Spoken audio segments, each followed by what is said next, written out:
దీని వెనక ఏమన్నా ఉందా? ఎందుకంటే ఫాగ్ ఆటోమేషన్ ఫెయిల్ అవ్వడం వెనక టెర్రరిస్ట్ యాక్టివిటీ కూడా ఉండొచ్చు. ఎందుకంటే సైబర్ అటాక్స్ కూడా జరుగుతాయి. సైబర్ అటాక్స్ జరిగినప్పుడు అక్కడ జీపీఎస్ సిస్టమ్స్ మీద అటాక్ చేయడం, వాటిని జామ్ చేయడం ఇవన్నీ కూడా జరుగుతాయి. ఈ మధ్యనే మన 0 డే అనే ఒక వెబ్ సిరీస్ వచ్చింది రాబర్ట్ డీనోది. దాంట్లో కూడా ఇలాగే వాళ్ళు మొత్తం ఈ సిస్టమ్స్ మీద అటాక్ చేస్తారు, సైబర్ సిస్టమ్స్ మీద. దాంతో అనేక ఫ్లైట్లు కూలిపోవడం, ట్రైన్లు ఢీకొట్టేసుకోవడం, అంటే మారిపోతాయి మొత్తం. ఈ నావిగేషన్ సిస్టమ్ కంప్లీట్గా డిస్టర్బ్ అయిపోతుంది ఆ వెబ్ సిరీస్లో.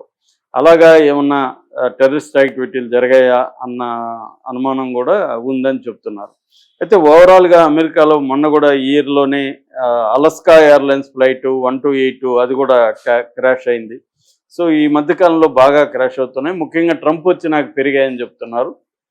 అయితే వాళ్ళు అమెరికన్ మీడియా కావచ్చు, అమెరికన్ ఎక్స్పర్ట్లు చెప్తున్న రీజన్స్ అయితే వాళ్ళ ఫ్లైట్లు కూలిపోవడానికి ఒకటి హ్యూమన్ ఎర్రర్ అని చెప్తున్నారు. హ్యూమన్ ఎర్రర్ అంటే పైలట్ తప్పు చేయడం కావచ్చు, లేకపోతే ఎయిర్ ట్రాఫిక్ కంట్రోల్ ఏటీసీ అంటారు. ఈ వీళ్ళిద్దరి హ్యూమన్ ఎర్రర్ వల్ల కూడా అవి జరుగుతాయి. ఆ మధ్య కూడా ఫ్లైట్ అనే సినిమా వచ్చింది డెంజెల్ వాషింగ్టన్లో. అతను పైలట్గా ఉండి కూడా రోజంతా మందు కొడుతుంటాడు, మార్నింగ్ మందు కొట్టుంటాడు, మళ్ళీ అక్కడ కూడా 2 చిన్న ఇవి తాగుతాడు. దానివల్ల తను సరిగ్గా చేయలేకపోతాడు, ఆ ఫ్లైట్ ఎయిర్ క్రాష్ అవుతుంది. దాని మీద సినిమా అనమాట. సో అలాగే పైలట్ ఎర్రర్స్ ఉండడం ఒకటి కావచ్చు. రెండోది మెకానికల్ ఫెయిల్యూర్, అంటే పార్ట్స్ని తప్పుడు అవి సరైన పార్ట్స్ను వేయకపోవడం, తర్వాత మెయింటెనెన్స్ సరిగా లేకపోవడం, ఇంజిన్ సపరేషన్ అనే ఒక ప్రాబ్లం ఉంటుంది. ఇవన్నీ కూడా మెకానికల్ ప్రాబ్లమ్స్. మూడోది వెదర్ ప్రాబ్లమ్స్, అంటే ఫాగ్ కావచ్చు, ఐస్ కావచ్చు, విండ్ స్టార్మ్స్ కావచ్చు, థండర్ స్టార్మ్స్ కావచ్చు, ఇందాక చెప్పినట్టుగా పిడుగులు పడడం కావచ్చు, ఇలాంటి వల్ల కూడా జరుగుతుంది.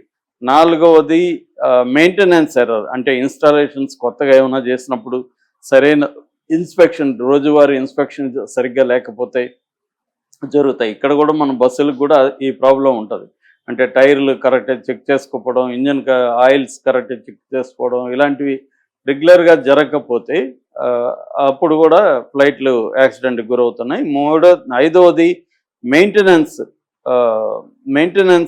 అండ్ ఇన్స్ట్రుమెంటేషన్, అంటే నావిగేటర్ కరెక్ట్గా ఉందా, తర్వాత ఆటో పైలట్ కరెక్ట్గా ఉందా, ఆల్టిమీటర్ కరెక్ట్గా ఉందా, ఇవన్నీ ఎక్కడ ప్రాబ్లమ్స్ వచ్చినా కన్ఫ్యూజ్ వచ్చేస్తుంది, ఎక్కడ దిగాలో తెలియదు. అట్లాగే environmental and wild life. Environmental wild life అంటే ఇప్పుడు బర్డ్స్ వల్ల కూడా చాలా ఫ్లైట్లు కూలిపోయిన సందర్భం, బర్డ్స్ వచ్చి ఢీకొనడం. తర్వాత వాల్కోనిక్ యాష్ అంటారు, అంటే అగ్నిపర్వతాలు పేల్చినప్పుడు ఆ పొగ చుట్టుకోవడం వల్ల కూడా చాలా ఫ్లైట్స్ యాక్సిడెంట్కి గురయ్యాయి. అవి సడన్గా ఎరప్ట్ అయినప్పుడు అది ముందుగా తెలిస్తే ఆపేస్తారు ఆ రూట్లలో, అది చాలా పెద్ద ప్రమాదాలు కారణం. అట్లాగే రన్అవే ఇన్కర్షన్ అంటారు, అంటే రన్అవేస్ కరెక్ట్గా లేనప్పుడు ఒక్కొక్కసారి ఏదైనా పెద్ద ఎత్తున వరదలోకి రన్అవేస్ పాడవుతాయి. అలాంటప్పుడు కూడా ప్రమాదాలు జరుగుతుంటాయి. అట్లాగే టెర్రరిజం, సబటేజ్, అంటే హైజాక్ చేసినా, లేకపోతే నేను ఇందాక చెప్పిన సైబర్ అటాక్స్ చేసినా, టెర్రరిస్టులు పేల్చేయాలనుకున్నా కూడా ఫ్లైట్లు యాక్సిడెంట్లకు గురవుతాయి. అట్లాగే ఫ్యూయల్ ఎగ్జాస్ట్, ఒక్కొక్కసారి ఫ్యూయల్ కరెక్ట్గా ఎంత ఉంది ఏంటి, వీళ్ళ ఎస్టిమేషన్ సరిపోతుందిలే అక్కడికి పోయే వరకు అనే ఎస్టిమేషన్, ఫాల్స్ ఎస్టిమేషన్ ఉండొచ్చు. సో అలాంటి మిస్కాలిక్యులేషన్స్, నావిగేషనల్ ప్రాబ్లమ్స్ వల్ల కూడా కూలిపోయే అవకాశం ఉంది. అట్లాగే డిజైన్ అండ్ మ్యానుఫ్యాక్చరింగ్, అసలు ఆ ఫ్లైటే మ్యానుఫ్యాక్చరింగ్లోనే కొన్ని ఫాల్టీ డిసిషన్స్ వల్ల కొన్ని తప్పులు జరగచ్చు. అది మేకింగ్లోనే ప్రాబ్లం ఉన్నప్పుడు జరుగుతాయి. ఈ మధ్య కూడా మనకు కూడా కార్లు కూడా చాలా ముఖ్యంగా ఎలక్ట్రిక్ కార్లు, ఎలక్ట్రిక్ వెహికల్స్ ఇవి జరుగుతున్నాయి. ఇదేంటంటే మ్యానుఫ్యాక్చరింగ్ డిఫెక్ట్ ఉంటుంది. లాస్ట్లో సిస్టమిక్ ఎర్రర్, అంటే ఈ ఫ్లైట్కి సంబంధించిన సిస్టమ్స్ ఏవైతే ఉన్నాయో, ఫ్లైట్ కల్చర్ అంటారు, ఈ ఎయిర్లైన్ కల్చరు, ఇది రాంగ్గా ఉన్నప్పుడు కూడా ఇవి యాక్సిడెంట్లనే జరుగుతాయి. ఏదేమైనా టెర్రరిస్టు చర్య ఉందా లేదనేది ప్రధానంగా తేలాల్సింది. ఇండియాలో కూడా ఫ్లైట్ ట్రాఫిక్ బాగా తగ్గింది. అట్లాగే ఎయిర్పోర్ట్లో కూడా దాదాపు 3 గంటల ముందు రమ్మంటున్నారు. ఒక టెన్స్ సిచ్యువేషన్ అయితే మనకు కనబడతా ఉంది.